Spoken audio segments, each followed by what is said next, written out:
Gerdo, väga valus kaotus siit koduväljakul Tammeka vastu. Esimene poolaeg oli väga hea, teine poolaeg vist võib võtta sõnadega absoluutne katastroof kokku.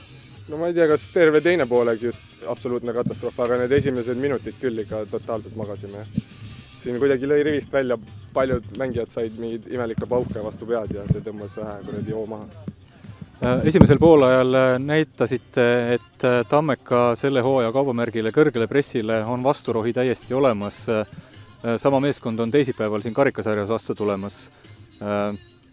Tuleb see mäng samasugune, kindlasti sama võitluslik, aga millise taktikaga tullakse Tammeka vastu?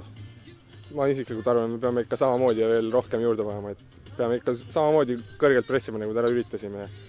Nad täna lasid meil mängida, ma ei tea, kas nad lasevad meil teisipäeval uuesti mängida, aga peame näitama sellist mängu esimesel poolel. Selles mängus ei tulnud nüüd sellist nörritavat kaotust viimastel sekunditel, nagu siin mitut puhku nüüd tulevikuga juhtunud on.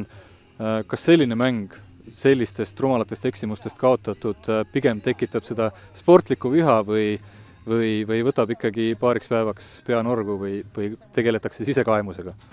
No eks täna on ikka peanorus natukene, aga homme ma arvan, selge peaga ma arvan, et me paneme juurde, et eks ta ikka tekitab niisugust sportlikku viha, aga ma arvan, et me saame hakkama, et teisipäev me oleme paremad. Aitäh sulle, Gerdo!